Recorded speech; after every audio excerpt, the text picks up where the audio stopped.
पढ़ने। तो बच्चों ध्यान देंगे कि क्लास 9th में हमने पढ़ा था लीनियर इक्वेशंस के बारे में। डोंट वरी, अगर आपको याद ना हो तो मैं रिकॉल करा दूंगा कि लीनियर इक्वेशंस होते क्या हैं। एक्चुअली लीनियर इक्वेशन ये होते हैं बच्चों, जहाँ जिस भी इक्वेशन से जो लाइन का फॉर्मेशन हो उसे हम लीनियर इक्वेशंस कहते हैं। आप देख पा रहे होंगे स्क्रीन पे, मैं दिखाता हूँ आपको इक्वेशंस के बारे में, फिर कुछ इक्वेशंस आपको लिख के भी बताऊँगा। सबसे पहले देखें कि 4x+2 जो यहाँ पे है जिसकी डिग्री 1 हो। डिग्री 1 कहने का मतलब मैं अभी बताऊँगा कि x का जो मैक्सिमम पावर होता है उसको डिग्री बोलते हैं। तो इसका x में इस इक्वेशन में x का जो पावर है मैक्सिमम वो 1 है। तो ये एक लीनियर इक्वेशंस है। लीनियर इक्वेशंस को समझने के लिए आइए हम कुछ एग्जाम्पल लेते हैं। मानते हैं से पहले देखिए बच्चों, y = 4x प्लस कोई भी कांस्टेंट रख दो आप 5, ये एक लीनियर इक्वेशन का फॉर्मेशन करेगा। ऐसा क्यों है बच्चों? क्योंकि x का यहाँ जो मैक्सिमम पावर है वो कितना है 1, यानी कि इसकी डिग्री जो है, यहाँ से हम डिग्री भी सीख रहे हैं बच्चों, ध्यान दें। डिग्री, इसकी डिग्री हो जाएगी 1। डिग्री = 1, मतलब इस इक्वेशन का जो डिग्री है वो कितना होगा? 1 होगा। चूँकि मैक्सिमम जो x का पावर है वो कितना है? 1, इसलिए इसकी डिग्री 1 हो गई। इस तरह से हम कई एक एग्जाम्पल ले सकते हैं, या कांस्टेंट के जगह पे हम चेंज कर सकते हैं, फिर x के कोएफिशिएंट को हम चेंज कर सकते हैं, या 4 के जगह कुछ और भी रख सकते हैं हम। मानते हैं 4 के जगह हम अगर 5 रख लें, 6 रख लें, 7 रख लें, कुछ भी रख सकते हैं, लेकिन 0 नहीं रख सकते बच्चों। क्योंकि 0 अगर हम रखते हैं तो x की ये जो x का है ये पूरी तरह से 0 हो जाएगा। ये पूरी तरह से 0 का मतलब ये तो कोई इक्वेशन का ही फॉर्मेशन नहीं किया है, मात्र एक कांस्टेंट रह गया, तो 0 नहीं हो सकता है। 0 के केस में ये सेटिस्फाई नहीं है, रियल नंबर कोई भी हो सकता है। बाकी एक चीज़ ध्यान देंगे बच्चों, जब मैं बता रहा हूँ आपको कि लीनियर इक्वेशंस, इससे यह प्रूफ होता है, इसका मतलब यह है कि अगर जब भी हम लीनियर इक्वेशंस का बात करें, जैसे आप देख रहे हो 4x+2 एक लीनियर इक्वेशन है। लीनियर इक्वेशन कहने का मतलब अगर हम इसको ग्राफिकल रिप्रेजेंटेशन के तौर पे देखते हैं, अगर ग्राफ पे हम इसका अगर रिप्रेजेंटेशन देखेंगे, मैं आगे बताऊंगा आपको, आप समझ जाएंगे और अच्छे से। तो ये ग्राफ में एक लाइन बनाता है, जिस कारण ही हम इसको लीनियर इक्वेशंस कहते हैं। तो आगे समझते हैं बच्चों क्या है। एक बार बच्चों जो ये बुक क्या बताना चाह रहा है, एक बार हम इसको भी समझते हैं कि डिग्री क्या कहते हैं। ऑलमोस्ट मैं जहाँ तक डिग्री बताया हूँ, मुझे नहीं लगता आप लोगों को कहीं दिक्कत होगा, लेकिन फिर भी एक बार पढ़ते हैं हम। You have study polynomial in one variable and their degrees. So recall that if px is a polynomial in x, px का मतलब ये जो इक्वेशन टर्म में होंगे, किस टर्म में होंगे? x के टर्म में होंगे। इन x, the highest power of x in px is called the degree of the polynomial px। For example आप देख सकते हैं 4x+2 is a polynomial in the variable x, x के वेरिएबल में है, आप देख सकते हैं, ऑफ द डिग्री 1। इसकी डिग्री क्या है? 1 है। उसी तरह 2y² - 3y+4 is a polynomial in the variable y of degree 2। ये y के टर्म में है और इसकी डिग्री क्या है? मैक्सिमम डिग्री देखना है बच्चों। यहाँ पे y भी दिख रहा होगा आपको और ये y² भी दिख रहा है, तो मैक्सिमम डिग्री देखना है। मैक्सिमम डिग्री 2 है, इट मीन्स कि इसका हाईएस्ट जो डिग्री है 2 है। उसी प्रकार से हम देख सकते हैं similarly 5x³ - 4x² plus x -√3, तो इसका जो मैक्सिमम पावर है x का वो 3 है। इट मीन्स इसकी डिग्री कितनी होगी? 3 होगी। उसी तरह से यहाँ से इस इक्वेशन में देख रहे होंगे आप, u के टर्म में है, u के टर्म में है और इसका मैक्सिमम जो पावर है वो 6 है। तो ये जो है ये 6 है, इसका डिग्री कितना है? 6 है। उस अब एक बार ध्यान देंगे कि expression like 1/x - 1 √x+2 1/x² + 2x + 3 etcetera are not polynomial. अब ये पॉलिनोमियल क्यों नहीं है ये मैं बताता हूँ आपको। तो जितने भी इस तरह के एक्सप्रेशन आपको दिखाई दे 1/x - 1 √x+2 1/x² root 1/x² + 2x + 3, ये सब पॉलिनोमियल्स नहीं होते हैं। पॉलिनोमियल्स x के टर्म में होगा, मिनिमम जो पावर होता है 1 होता है, मैक्सिमम पावर कितना भी हो सकता है। तो अब polynomial of degree 1 is called a linear polynomial, ये तो बता चुका हूँ बच्चों आपको। यहाँ से देख सकते हैं 2x - 3 इसका एग्जाम्पल है। √3x, √3 इट मीन्स क्या है, एक कांस्टेंट पे रूट है, ये पूरे x पे रूट नहीं है, पूरे x पे रूट नहीं है, +5 इट मीन्स ये भी एक लीनियर पॉलिनोमियल है। इसका डिग्री कितना होगा, 1 होगा। उसी प्रकार से इसकी डिग्री भी 1 होगी, इसकी 1 होगी, ये भी 1 होगा, इसका भी 1 होगा। ये सब क्या है, लीनियर पॉलिनोमियल है। मुझे उम्मीद है बच्चों आप समझ पा रहे होंगे एक एक चीज़ को। फिर आगे समझते हैं हम। यहाँ से देखें, ये डिग्री 2 है, ठीक है, ये डिग्री 3 है, ये हमारा लीनियर पॉलिनोमियल नहीं है। तो लीनियर नहीं है तो क्या है, इस चीज़ को हम समझते हैं। तो जो भी ये स्क्वायर वाले टर्म में होता है, ये स्क्वायर वाले टर्म में, यानी कि स्क्वायर, और ये क्यूब है, तो इसको क्या कहते हैं पॉलिनोमियल की भाषा में, हम समझते हैं एक एक करके। A polynomial of degree 2 is called quadratic polynomial. Quadratic का मतलब क्या होता है, ये कौन से शब्द से बना है, क्वाड्रेट, इसका मतलब होता है स्क्वायर, मैं आपको बता चुका हूँ। तो ये स्क्वायर है, तो ये स्क्वायर वाले टर्म को क्या बोलते हैं, क्वाड्रेटिक पॉलिनोमियल। उसी तरह से अगर हम क्यूबिक देखते हैं तो उसको जहाँ पे भी ये क्यूबिक रहता है 3 डिग्री वाला, 3 डिग्री वाला, तो उसको हम क्या कहते हैं, क्यूबिक पॉलिनोमियल कहते हैं। सिमिलरली आप समझ सकते हैं इन चीज़ों को, कुछ ज़्यादा टफ है भी नहीं ये सब। और इसका जनरलाइज फॉर्म क्या होता है, ax² + bx + c। समझेंगे, ये क्वाड्रेटिक इक्वेशंस का जो जनरलाइज फॉर्म होता है उसको हम समझते हैं ax² + bx + c, where a b c are the real numbers, real numbers होने चाहिए, और a मस्ट है कि नॉट इक्वल टू 0 का होना चाहिए। क्योंकि a अगर 0 होता है बच्चों, तो ये फिर क्या क्वाड्रेटिक इक्वेशन रहेगा, बिल्कुल नहीं रहेगा। क्योंकि ये टर्म तो मेरा 0 हो जाएगा, ये टर्म मेरा 0 हो जाएगा, और बचेगा bx + c। b कोई भी मानते हैं कांस्टेंट है, तो फिर तो ये लीनियर इक्वेशन हो जाएगा, ये मेरा क्वाड्रेटिक इक्वेशन रहेगा नहीं।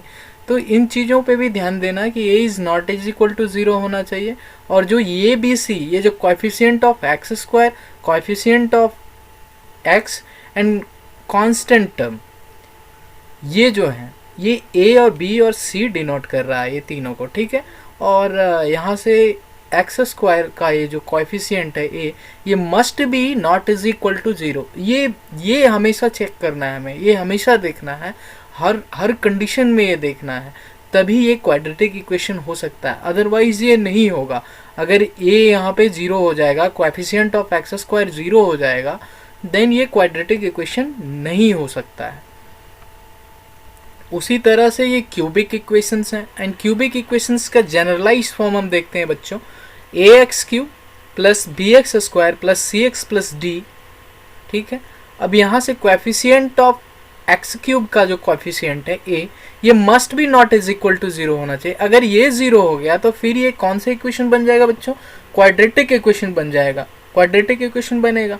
इट मीन्स कि ये क्यूबिक होने के लिए must be a is not is equal to 0। It means कि x³ का जो कोएफिशिएंट है वो 0 नहीं होना चाहिए। And a b c and d क्या डिनोट्स कर रहे हैं, इन चीज़ों पे भी ध्यान देना है। जैसे कि a क्या डिनोट कर रहा है, x³ का कोएफिशिएंट है, एंड x² क्या है, b क्या है यहाँ पे, x² का कोएफिशिएंट है, एंड c क्या है यहाँ पे, x का कोएफिशिएंट है, और d तो सबको पता है कांस्टेंट टर्म्स होते हैं। And a b c d are the real numbers. बच्चों इन चीज़ों पे भी ध्यान देना कि ये रियल नंबर्स हैं। अब बच्चों मान लेते हैं हम कि कोई इक्वेशन है px के टर्म में x² - 3x - 4, यहाँ पे x के जगह हम क्या पुट करेंगे, 2। x के जगह अगर हम 2 पुट करते हैं तो इस इक्वेशंस की वैल्यू क्या होती है, ये हमें पता करना है। तो ये बहुत ही आसान है। x के जगह पे अगर आप इक्वेशंस को सॉल्व करना जानते हैं तो आपको पता होगा कि x के जगह पे हम 2 पुट करेंगे, आइए हम करके बताते हैं बच्चों आपको। ये इक्वेशन है हमारा px is equal to x square minus 3x minus 4। इस पे क्या पुट करना है, x is equal to 2 put करना है बच्चों। अब यहाँ पे हम 2 पुट करते हैं, p के x के जगह पे क्या पुट करना है 2। अब 2 पुट करते हैं हम, तो ध्यान देंगे यहाँ पे एक्स स्क्वायर है, एक्स स्क्वायर एक्स के जगह पे क्या पुट कर रहे हैं 2, इट मीन्स 2 का स्क्वायर हो जाएगा, 2 का क्या हो जाएगा स्क्वायर हो जाएगा, माइनस 3 एक्स के जगह क्या पुट कर रहे हैं 2 इंटू 2 माइनस 4। यहाँ से क्या हो जाएगा बच्चों, 2 का स्क्वायर कितना होता है 4 माइनस 3 2 जा 6 माइनस 4। अब यहाँ से देखेंगे बच्चों ये प्लस है, माइनस 4 में 4 कैंसिल हो जाएगा, इट मीन्स कितना आया इसका वैल्यू -6। इस तरह से हम कोई भी रियल नंबर x के जगह पे पुट करके हम निकाल सकते हैं इसकी वैल्यू।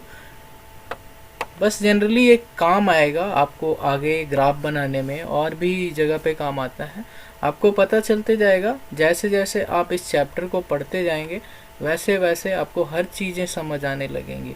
तो उम्मीद करता हूँ कि इस तरह के इक्वेशंस को आप सॉल्व करेंगे और प्रैक्टिस करेंगे। जितना प्रैक्टिस करेंगे उतना परफेक्ट होंगे आप, तो प्रैक्टिस करते रहें।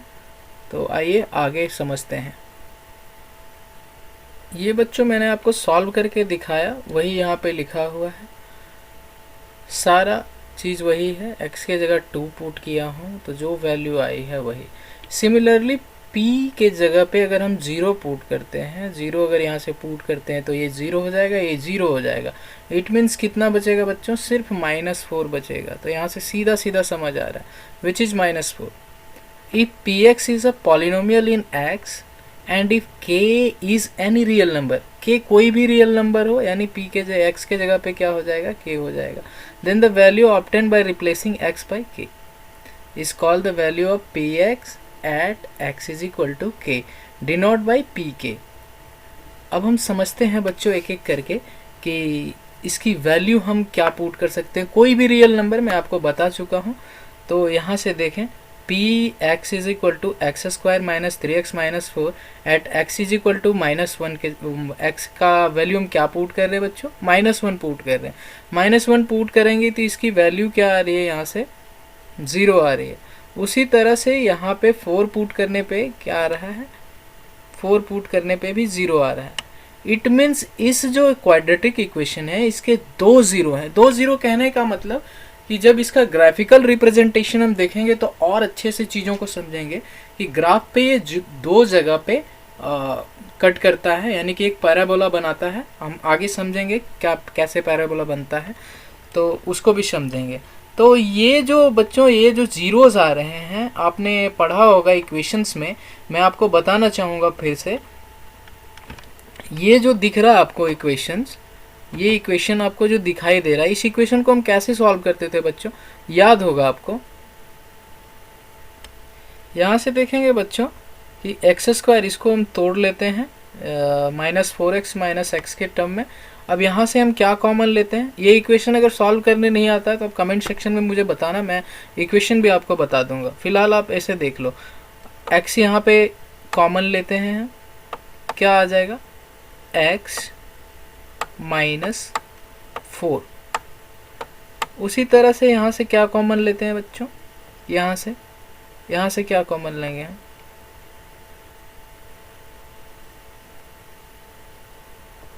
सॉरी ये प्लस होगा, सॉरी यहाँ से हम क्या +1 कॉमन लेते हैं, क्या हो जाएगा बच्चों x -4। अब पूरे इक्वेशंस में आप देख रहे होंगे कि x -4 कॉमन है, तो x -4 कॉमन ले लेते हैं हम, x -4 और फिर क्या हो जाएगा बच्चों x +1, ये आ गया। अब यहाँ से हमको क्लियरली समझ आता है कि इसके 2 वैल्यू होंगे, x के 2 वैल्यू होंगे, x is equal to 4 and x is equal to -1। It means जो क्वाड्रेटिक इक्वेशन थे उसके 2 जीरोज होंगे, x इज इक्वल टू +4 पे और x इज इक्वल टू -1 पे। यही 2 जीरोज हैं, इसका मतलब यही है तो कि यहाँ से p x is equal to 2x plus 3, ये जो है ये एक लीनियर इक्वेशन है, ये देख के पता चल रहा है क्योंकि इसकी डिग्री कितनी है 1 है। अब यहाँ से हम समझते हैं कि यहाँ पे x के जगह हम पुट कर रहे हैं k। अब k पुट करने के बाद यहाँ से देखते हैं कि 2k प्लस 3 हो गया इज इक्वल टू 0। समझ रहे होंगे बहुत इजी है, वरना मैं सॉल्व करके भी दिखाता आपको। k इज इक्वल टू क्या होगा, अगर इक्वेशन आपने पढ़ा है k इज इक्वल टू ये 3 प्लस में है, उधर जाके नेगेटिव हो जाएगा 3, एंड ये यहाँ पे मल्टीप्लिकेशन में है, नीचे जाके डिविजन में आएगा -3/2। ये k का वैल्यू आया, लेकिन ये k का वैल्यू आया कैसे, इसको हम क्लास 9th में पढ़ चुके हैं। और यहाँ से हम कोएफिशिएंट के टर्म में इसको समझेंगे कि ये जो है minus coefficient of minus constant term by coefficient of x, minus constant term by coefficient of x। तो कोएफिशिएंट ऑफ x क्या है 2। यानी लीनियर इक्वेशंस के जब भी हमें जीरोज निकालने हो, जब भी हमें जीरोज पता करना हो, तब हम क्या करते हैं कि सबसे पहले तो ये फॉर्मूला हमें याद रहना चाहिए कि constant minus constant term by coefficient of x। Coefficient of x कितना है 2 एंड कांस्टेंट टर्म कितना है 3, तो -3/2 ये वाली वैल्यू आ गई। तो हमें इतना करने से बच जाना होता है, हम इतना करने से बच जाते हैं और सिर्फ इस फार्मूला के चलते हम तुरंत फार्मूलेट करके बता देते हैं कि इसकी वैल्यू कितनी होगी। यानी कि ये इक्वेशन -3/2 पे जीरोज देंगे, इट मीन्स 0 बनाएंगे। ठीक है,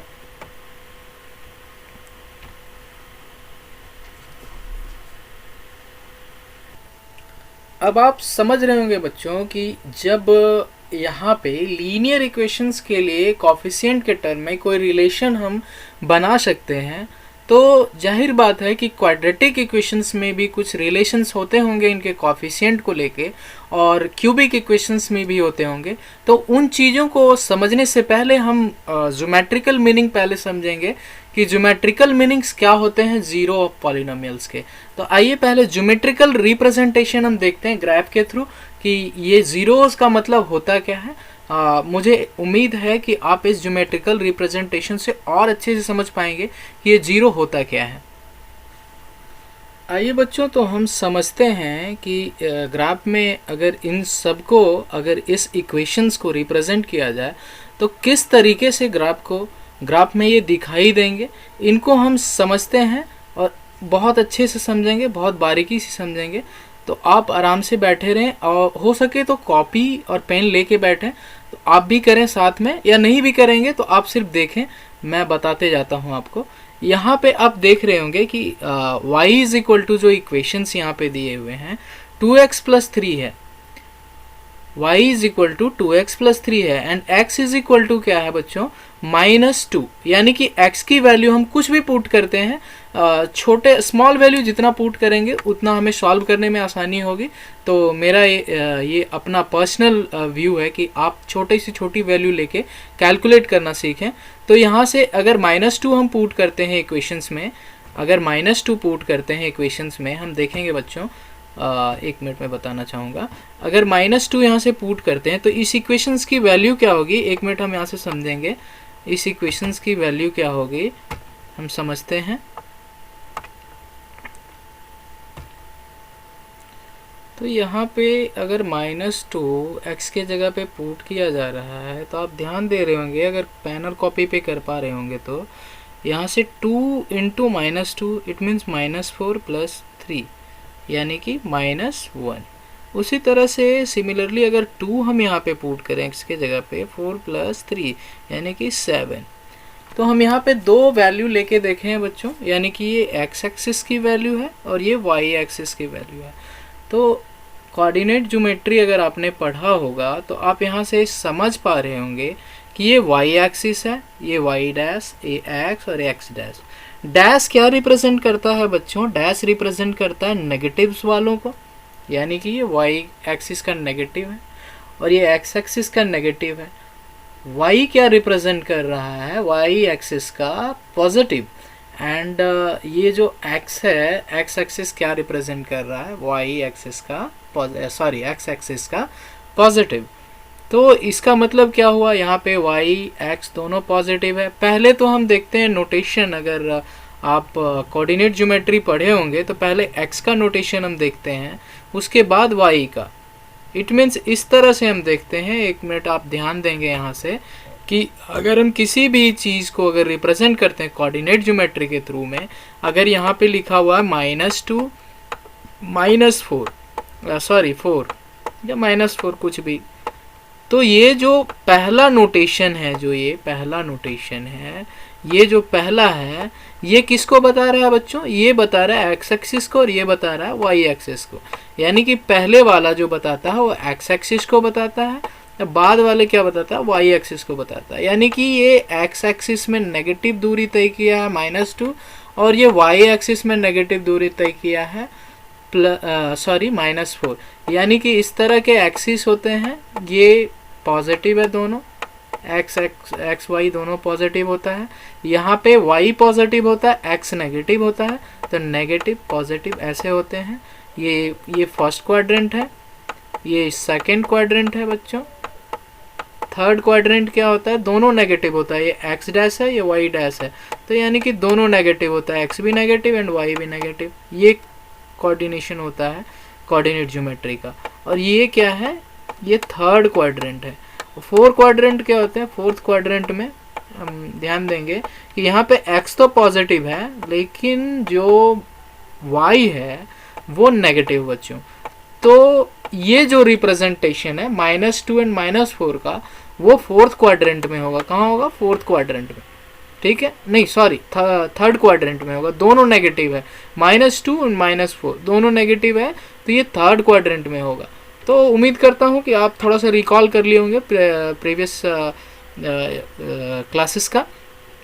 तो आते हैं फिर से हम अपने यहाँ पे ग्राफिकल रिप्रेजेंटेशन में। x की वैल्यू -2 एंड y की वैल्यू -1, यानी कि ये किसको रिप्रेजेंट करेगा, कौन से पॉइंट को। पहले x हम देखते हैं -2, x -2 कहाँ पे है, ये वाला पॉइंट, एंड y -1 कहाँ पे है, y -1 ये वाला पॉइंट। यानी कि ये वाला पॉइंट किसको रिप्रेजेंट कर रहा है, -2 एंड -1 को, ये वाला पॉइंट, ठीक है।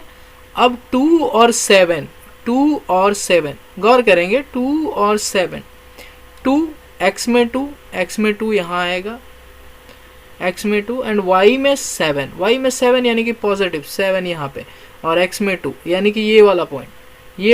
अब ये दोनों को मिला के हम लाइन कट करते हैं, ये दोनों को मिला के इस पॉइंट को और इस पॉइंट को। अब गौर कीजिएगा बच्चों, ये जो स्ट्रेट लाइन है वो कितने जगह पे इस कोऑर्डिनेट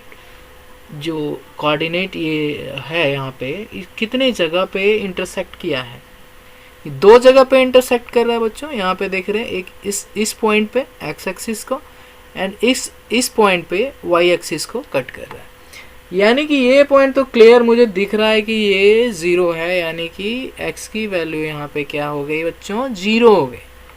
ये y एक्सिस पे काटा है, यानी कि 3, x तो 0 है यहाँ से। अब देख रहे हैं इसका नोटेशन क्या होता है, 0 0 होता है, तो यहाँ से ये 0 3 हो गया। अब यहाँ से आप देख पा रहे होंगे, यहाँ से आपको क्लियरली दिख रहा है कि ये y एक्सिस पे तो 0 हो गया, चूँकि y ये तो 0 0 है, तो y एक्सिस पे 0 हो गया। लेकिन x एक्सिस ये दोनों के जस्ट बीच में है, -2 एंड -1 के बीच में है। इसका मतलब क्या हुआ, -3/2 यानी कि 1.5, यानी कि इसके बीच में है, ठीक है। तो ये वाला पॉइंट आप देखेंगे, आप ग्राफ में बढ़िया से देखेंगे, आपके बुक में भी है, तो आप बढ़िया से देख लेंगे, बारीकी से समझ आ जाएगा आपको। ये पूरे बीच में है, इसलिए -3/2। तो इसका मात्र एक ही 0 होगा बच्चों, जो कि क्या होगा, -3/2। अब आप बोलोगे कि ये क्यों नहीं हुआ, तो ये इसलिए नहीं हुआ बच्चों, चूंकि ये तो y की वैल्यू है, x की वैल्यू तो यहाँ पे 0 है, यहाँ पे y की वैल्यू 0 है, x की वैल्यू क्या आई, -3/2, जो कि हमें निकालना था। यानी कि ये जो इक्वेशन है इसका 0 कहाँ पे होगा, -3/2 पे। यही है जीरोस का एग्जैक्टली मीनिंग।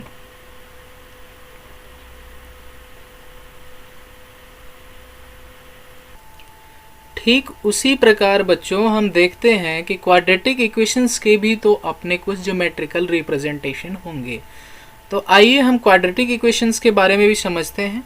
मान लेता हूँ कोई भी क्वाड्रेटिक इक्वेशन इस टर्म में है, y is equal to x square minus 3x minus 4, यानी कि हाईएस्ट डिग्री कितनी है 2, इसलिए ये क्वाड्रेटिक इक्वेशन है।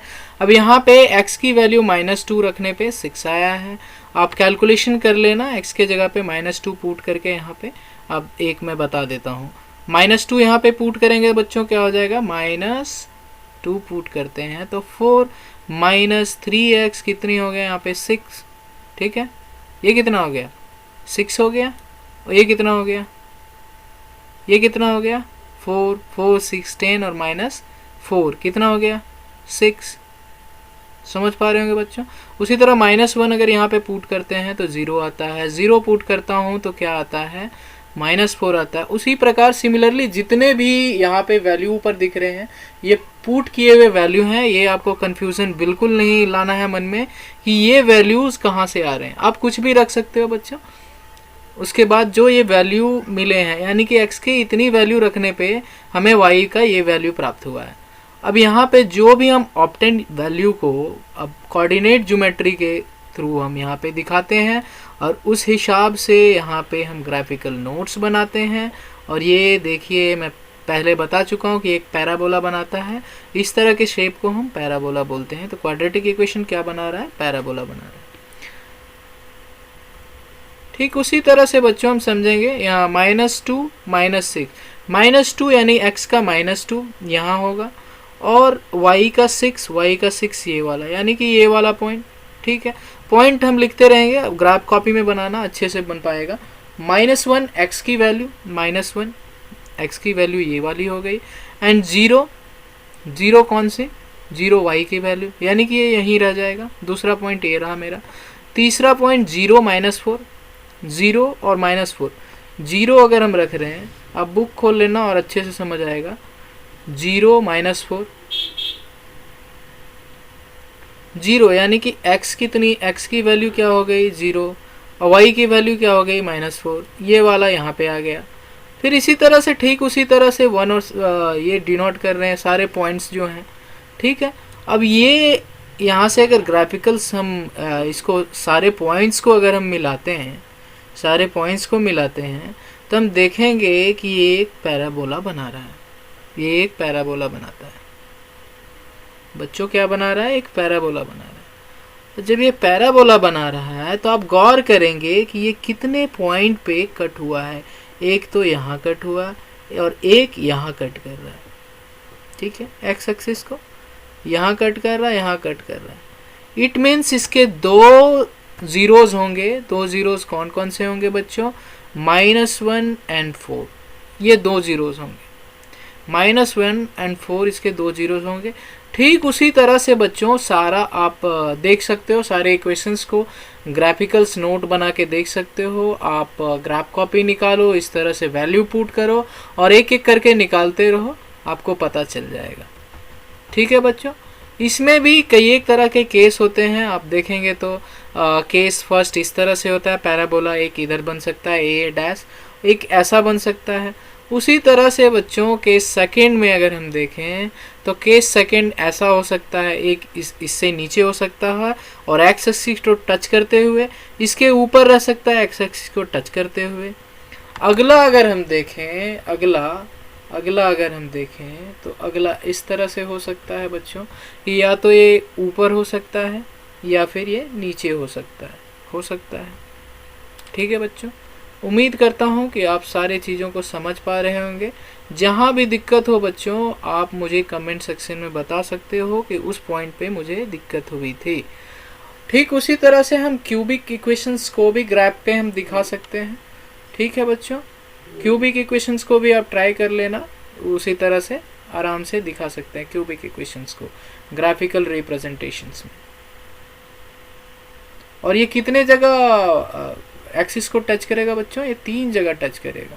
आप देख पा रहे होंगे बच्चों, ये 3 जगह पे टच करेगा, 1 2 इसकी जितनी भी वैल्यू है यहाँ पे, इसकी 3 वैल्यू होती है जनरली तब जब ये अपना जनरल फॉर्म में होता है।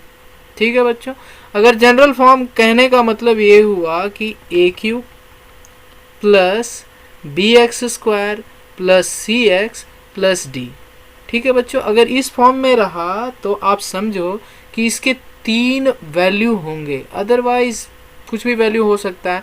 जैसे एक्स क्यूब माइनस 4x, तो इसके बच्चों आप जब वैल्यू निकालोगे तो कुछ वैल्यू कम हो जाते हैं, तो आप देख पाएंगे बच्चों, इसको समझ पाएंगे अच्छे से। इन चीज़ों को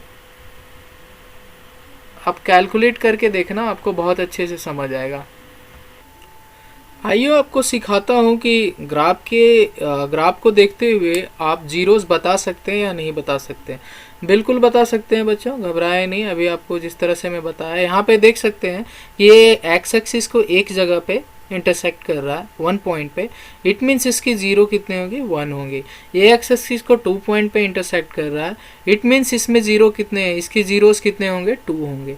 ये एक्स एक्सिस को कितने पॉइंट पे कर रहा है बच्चों, देखेंगे 1 2 3, यानी कि 3 पॉइंट पे ये इंटरसेक्ट कर रहा है, तो इसके जीरोस कितने होंगे, 3 होंगे। ये एक्स एक्सिस को 1 पॉइंट पे इंटरसेक्ट कर रहा है, इट मीन्स इसके जीरोस कितने होंगे, 1 होंगे। देख रहे हैं बच्चों, ये लीनियर इक्वेशंस हैं। और यहाँ पे देख रहे हैं एक्स एक्सिस को एक जगह पे कट कर रहा है, एक जगह पे ही टच कर रहा है, इट मीन्स इसके जीरोस 1 होंगे। यहाँ पे एक्स एक्सिस को 1 2 3 4 यानी 4 पॉइंट पे इंटरसेक्ट कर रहा है, तो ये बच्चों आपका इसके जीरो कितने होंगे, इसके जीरोस 4 होंगे। ठीक है बच्चों, उम्मीद करता हूँ कि आप ग्राफ भी अच्छे से समझ गए होंगे, अच्छे से देख पा रहे होंगे ग्राफ को। उसी तरह से आप एक्सरसाइज भी बना सकते हो, एक्सरसाइज में भी इसी तरह के क्वेश्चंस हैं, तो आप आराम से देखो, इसको समझो, और कोई दिक्कत हो तो आप क्वेश्चंस को पूछ सकते हो। अब हम पढ़ेंगे relationship between zero and coefficient of a polynomial. क्या रिलेशन है जीरो और कोफिशिएंट ऑफ द पॉलिनोमियल्स के, इसके बारे में पढ़ेंगे। तो हमने इसके बारे में पीछे सीखा है कि लीनियर इक्वेशंस के बारे में तो हमने सीख ही लिया था कि इसके जीरोस में और कोएफिशिएंट में क्या रिलेशंस हैं। अब हम आगे पढ़ेंगे, आगे क्वाड्रेटिक इक्वेशंस, क्यूबिक इक्वेशंस के बारे में भी पढ़ेंगे कि zeros and coefficient of polynomials के क्या रिलेशंस हैं, दोनों में क्या रिलेशंस हैं, इसके बारे में पढ़ेंगे। यहाँ से देख पा रहे होंगे बच्चों आपके ax प्लस बी एक लीनियर पॉलिनोमियल है, हाँ। यहाँ पे माइनस बी बाई ए है, माइनस बी क्या है, ये बी क्या है, बी है constant term, it means minus constant term by ये क्या है, ये है कोएफिशिएंट ऑफ एक्स। तो ये लीनियर इक्वेशंस का फॉर्मूला था। उसी तरह से हम क्वाड्रेटिक इक्वेशंस के बारे में भी पढ़ेंगे और उसी तरह से हम क्यूबिक इक्वेशंस के बारे में भी पढ़ेंगे। तो आइए बच्चों, हम एक एक करके समझते हैं इन चीज़ों को। ठीक उसी तरह से आप क्वाड्रेटिक इक्वेशंस को भी सॉल्व करके देख सकते हैं। ठीक है, तो आइए हम समझते हैं इनके फार्मूला के बारे में, जैसे कि सम ऑफ जीरोस क्या होते हैं। सम ऑफ जीरोस बच्चों देखो, coefficient of x minus coefficient of x by coefficient of x square. Coefficient of x का मतलब क्या हुआ बच्चों, कोएफिशिएंट ऑफ एक्स का मतलब हुआ ये वाला, एक्स का जो कोएफिशिएंट है -8, ये पूरा जो है -8 इसका कोएफिशिएंट हुआ। तो यहाँ पे -8 पुट हो गया बच्चों, और माइनस पहले से फॉर्मूला में होता है, by coefficient of x square का कोएफिशिएंट क्या है 2, तो यहाँ पे 2 पुट हुआ, 2 4 जा, ठीक है, तो इसकी वैल्यू 4 आ गई। सम ऑफ जीरोस देखेंगे बच्चों, जीरोस जो हम इसके निकाले हैं, जीरोस कैसे निकालते हैं, इसको आप इस क्वाड्रेटिक इक्वेशन को सॉल्व करेंगे तो 2 जीरोस आएंगे, 2 वैल्यू आएंगे इसके। एक तो आएगा ये x minus 1 is equal to 0, it means x is equal to 1, and x minus 3 is equal to 0, it means x is equal to 3। ठीक है, 1 plus 3, ये देख रहे हैं बच्चों कि सम ऑफ जीरोस 1 plus 3 ये 4 आ रहा है, और इस फॉर्मूले से भी ये 4 आ रहा है, इट मीन्स रिलेशन इसका जस्टिफाई कर रहा है, वेरीफाई कर रहा है। ठीक है, उसी तरह से प्रोडक्ट ऑफ जीरोस अगर करते हैं, प्रोडक्ट ऑफ जीरोस करते हैं तो एक तो जीरोस मेरा 1 है, एक 3 है, 3 आया, लेकिन देखते हैं फॉर्मूला से क्या 3 आता है। तो constant term bye coefficient of x square, constant term कौन सा है मेरा 6, and coefficient of x square कितना है बच्चों 2, इसको 2 3 जा 6, 3 आया। ये भी जस्टिफाई कर रहा है हमारे क्वाड्रेटिक इक्वेशंस को, ठीक है बच्चों। तो मुझे उम्मीद है बच्चों कि आप अगले इसी तरह से इसको भी कर लोगे। सबसे पहले तो इसको स्प्लिट करेंगे, हम जीरोज निकालेंगे। जीरोज निकालने के बाद क्या करेंगे बच्चों, जीरोज निकालने के बाद हम इस फार्मूला से जस्टिफाई करेंगे sum of zeros and product of zeros को, ठीक है। अब यहाँ से आगे हम 3 टर्म को जानेंगे, अल्फा बीटा और गामा के बारे में। ये हमारा अल्फा होता है, ये बीटा होता है, गामा वाई की तरह होता है, आगे बताऊंगा। In general alpha and beta are the zero of a quadratic polynomial. मान लेते हैं ये अल्फा बीटा जीरो है, सपोज कर लें कि अल्फा और बीटा जीरो है इस quadratic equations a x square plus b x plus c. ये जनरल फॉर्म होता है where a is not is equal to zero. A is not is equal to zero क्यों है बच्चों, आप समझ ही रहे होंगे। Then you know that x minus alpha and x minus beta are the factor of p x. इस तरह से रहता है जीरोस के लिए, ठीक है बच्चों, आप समझ पा रहे होंगे। उसी तरह से देखें बच्चों, अगर हम यहाँ पे कि a x square plus b x plus c, ये पूरा फॉर्मूला लिख दिया हूँ मैं। यहाँ पे के क्या है बच्चों, कोई कांस्टेंट हो, ठीक है, के इज कोई कांस्टेंट हो, कोई भी कांस्टेंट मान लेते हैं, एनी कांस्टेंट के। तो एक्स माइनस अल्फा यहाँ से देखेंगे इनटू एक्स माइनस बीटा, ठीक है। के यहाँ से कांस्टेंट है, बाहर रखा, यहाँ से सॉल्व कर देते हैं इसको, एक्स स्क्वायर हो जाता है, ठीक है, माइनस अल्फा बीटा ले लिया मैंने, अल्फा प्लस बीटा, ठीक है बच्चों। अल्फा प्लस बीटा क्यों हुआ, इसको सॉल्व करके आप देख सकते हैं, ठीक है। यहाँ से अगर आप देखें, यहाँ से एक्स स्क्वायर ये दोनों को कर दिया, ठीक है, ये दोनों को किया तो क्या आएगा बच्चों एक्स स्क्वायर। यहाँ से क्या आएगा x into x x square minus alpha into x minus alpha x, ठीक है, माइनस अल्फा एक्स। उसी तरह से इसको करेंगे तो माइनस बीटा एक्स, और इसको करेंगे तो प्लस अल्फा बीटा। तो यहाँ से ये दोनों टर्म से अगर एक्स हम कॉमन लेते हैं माइनस एक्स, तो माइनस इधर रख दिया, अल्फा प्लस बीटा एक्स हो गया और अल्फा बीटा। के कांस्टेंट था, सब में मल्टीप्लाई कर दिए, comparing the coefficient of x square and x. Compare करते हैं हम, आइए कंपेयर करते हैं कोएफिशिएंट। तो हम क्या पाते हैं, a इज इक्वल टू के, यहाँ से देखें a एक्स स्क्वायर का कोएफिशिएंट क्या है k, यहाँ पे क्या है a, तो a इज इक्वल टू के। यहाँ से देखेंगे x का कोएफिशिएंट क्या है, x का यहाँ से b है, ठीक है, लेकिन यहाँ क्या है माइनस के alpha plus beta. Constant term तो मेरा c है बच्चों, और यहाँ से कांस्टेंट टर्म क्या होगा मेरा k अल्फा बीटा, यानी कि c is equal to k alpha beta. इसका मतलब क्या हुआ बच्चों, हम समझेंगे। Alpha plus beta, alpha plus beta, alpha plus beta क्या दे रहा है मेरा माइनस बी बाय ए। ये माइनस बी क्या है, माइनस बी, माइनस बी ध्यान देंगे बच्चों, माइनस बी क्या है, minus coefficient of x by coefficient of x square, ये है। And alpha into beta is equal to क्या होगा बच्चों, constant term by x square का कोएफिशिएंट। उम्मीद करता हूँ ये चीज़ें समझ आ गई होंगी आपको। अब यहाँ से देखेंगे अल्फा बीटा एंड गामा, में बताया था इसको क्या प्रोनाउंस करते हैं बच्चों, गामा प्रोनाउंस करते हैं, ठीक है। आगे आए हम समझेंगे और चीज़ों को, चलते हैं बच्चों।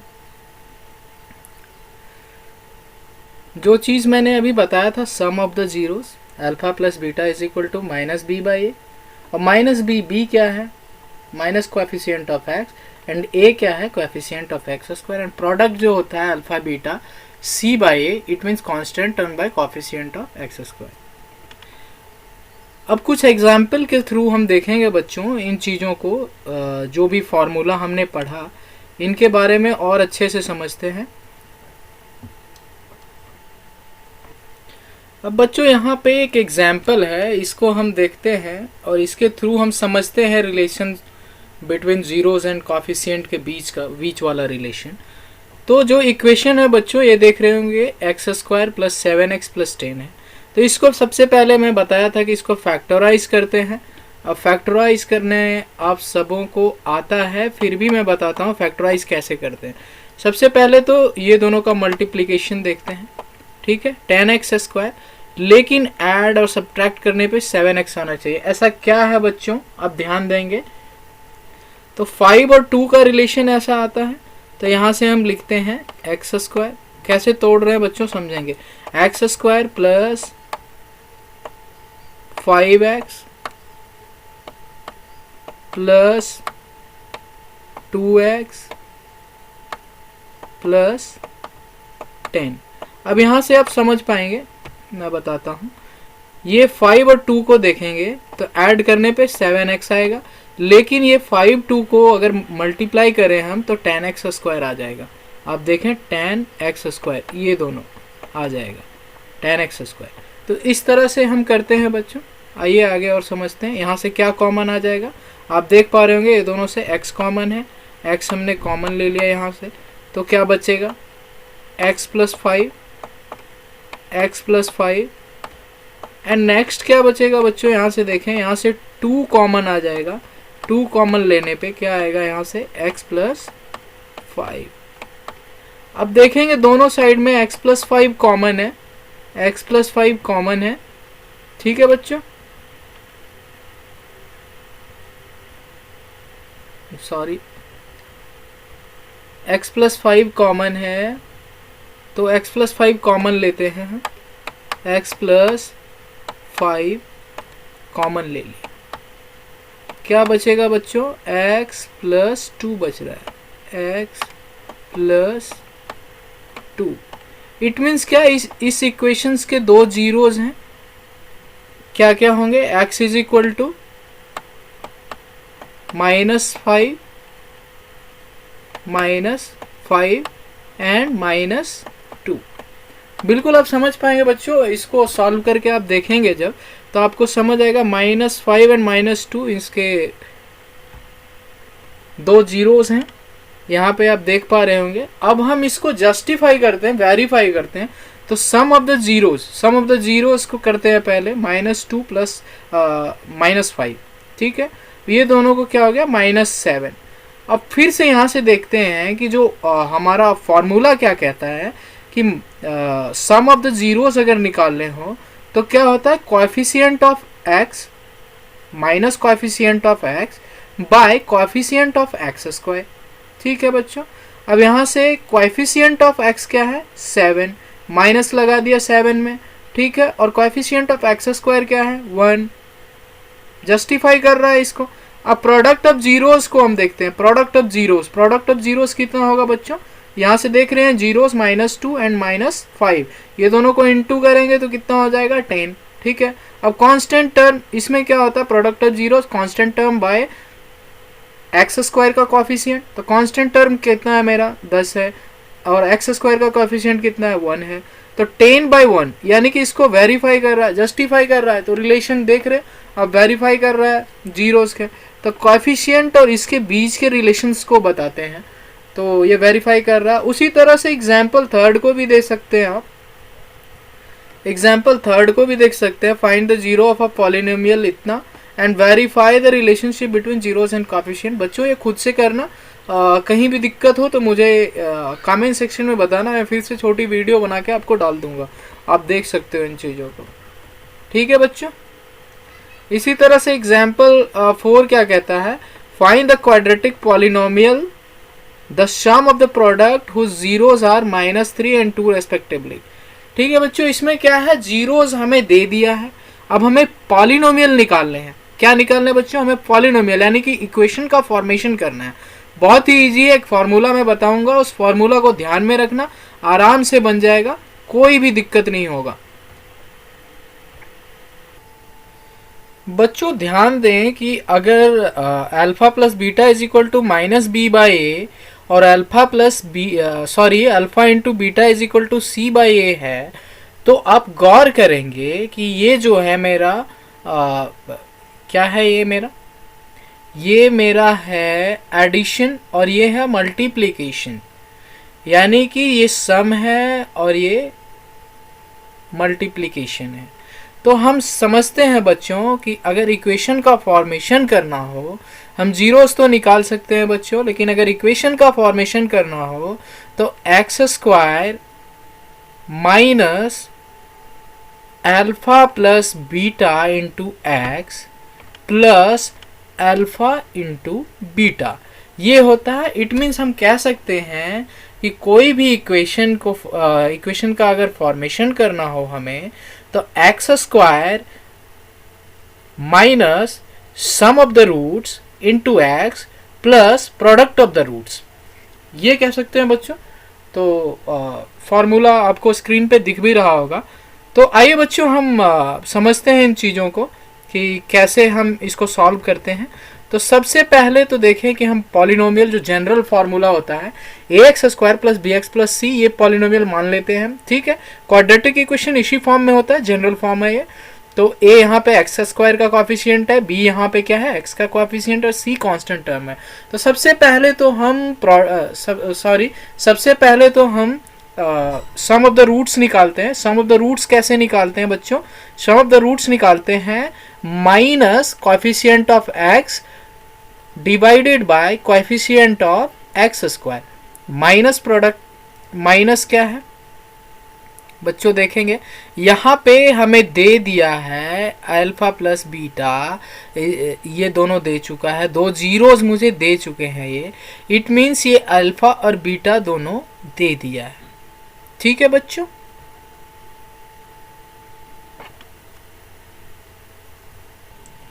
यहाँ से देख पा रहे होंगे आप कि जनरलाइज फॉर्म तो इस फॉर्म में लिखा हुआ है। तो अल्फा प्लस बीटा निकालते हैं बच्चों। पहले अल्फा प्लस बीटा कैसे निकालेंगे? दो रूट्स हमें पता है 3 एंड -2, 3 एंड -2, सॉरी -3 एंड 2 है, एक बार देख लेते हैं, -3 एंड 2 है, ठीक है। बच्चों अल्फा प्लस बीटा का वैल्यू हम निकालते हैं। पहले सम ऑफ द प्रोडक्ट निकालते हैं। सम ऑफ द प्रोडक्ट कैसे निकालेंगे बच्चों? -3 एंड +2, इट मीन्स कितना हो गया बच्चों यहाँ से -1। उसी तरह प्रोडक्ट ऑफ द रूट्स निकालते हैं, अल्फा इंटू बीटा। तो अल्फा इंटू बीटा कितना हो जाएगा बच्चों? यहाँ से अगर देख पा रहे होंगे तो -3 इंटू 2, इट मीन्स -6। अब मैं जो फॉर्मूला बताया हूँ आपको, उस फॉर्मूला में आप पुट कर दो इस वैल्यू को, आपको बिल्कुल मिल जाएगा क्वाड्रेटिक इक्वेशन मिल जाएगा आपको। तो फॉर्मूला क्या था बच्चों, आपको याद है? फॉर्मूला है बच्चों x square minus alpha plus beta x plus alpha into beta, ठीक है बच्चों। अब यहाँ से हम देखेंगे इस फार्मूला में सारे वैल्यू को पुट करेंगे। एक्स स्क्वायर तो एक्स स्क्वायर रह जाएगा एज इट इज़, ठीक है। माइनस अल्फा इंटू बीटा का वैल्यू क्या है बच्चों? यहाँ ऊपर देख सकते हैं हम, माइनस अल्फा इंटू बीटा का वैल्यू क्या है? -1। यहाँ पे -1 पुट कर देते हैं, -1 इंटू एक्स, ठीक है बच्चों, प्लस अल्फा इंटू बीटा का वैल्यू क्या है? यहाँ से देख लेते हैं, अल्फा इंटू बीटा का वैल्यू क्या है? -6। क्वाड्रेटिक इक्वेशन बना रहे हैं तो -6 यहाँ से पुट करते हैं। अब यहाँ से इक्वेशन ये बन गया हमारा, एक्स स्क्वायर हो गया यहाँ से, सॉरी बच्चों ये एक्स स्क्वायर हो गया, हम सॉरी एक minute,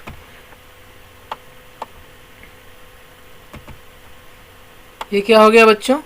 x square minus minus plus हो गया, into x, 1 into x, x हो गया, एंड माइनस 6। तो ये मेरा क्वाड्रेटिक इक्वेशन बनेगा इससे।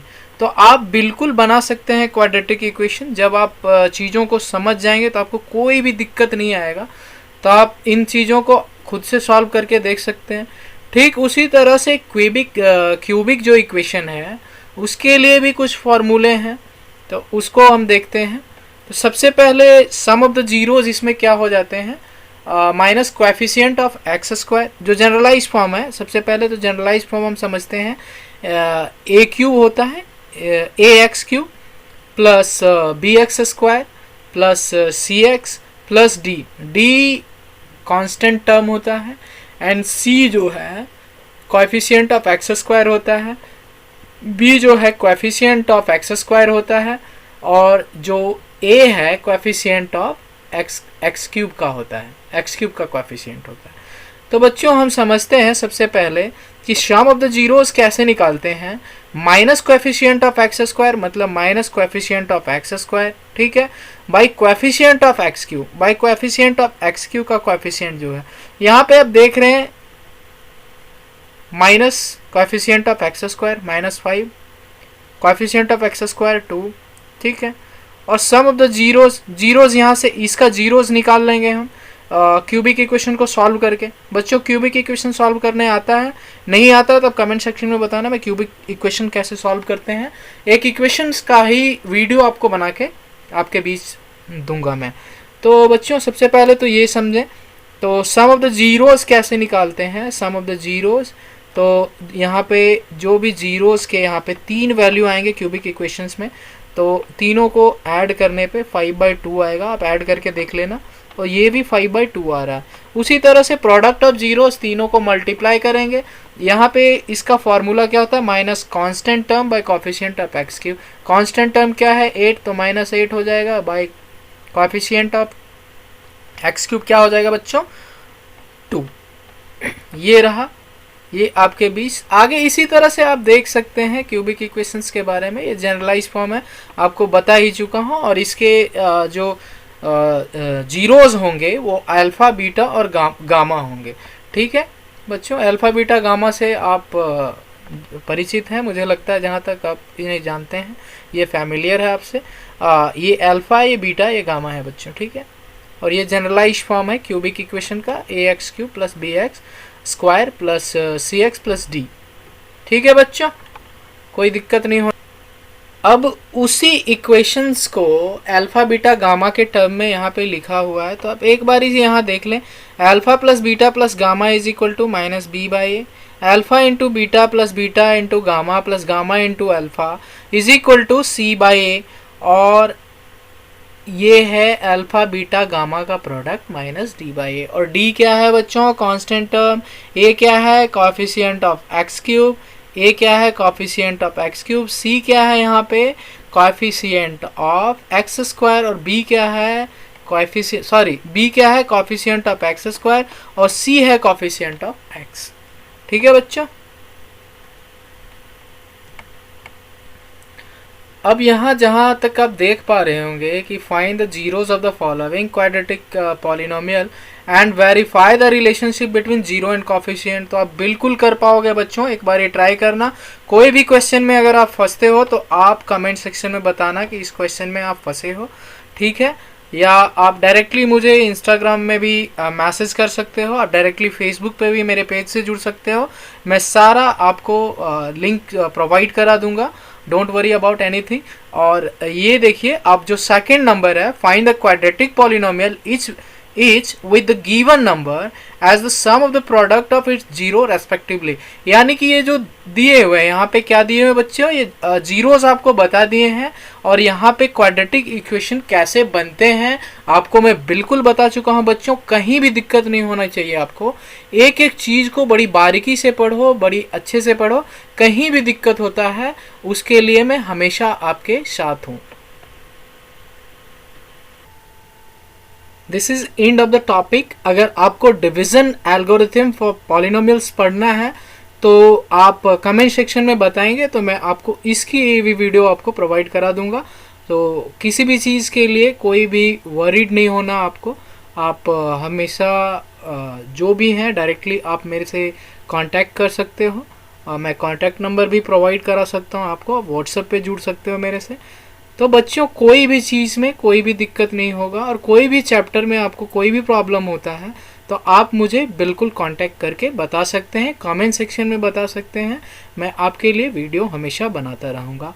धन्यवाद, नमस्कार।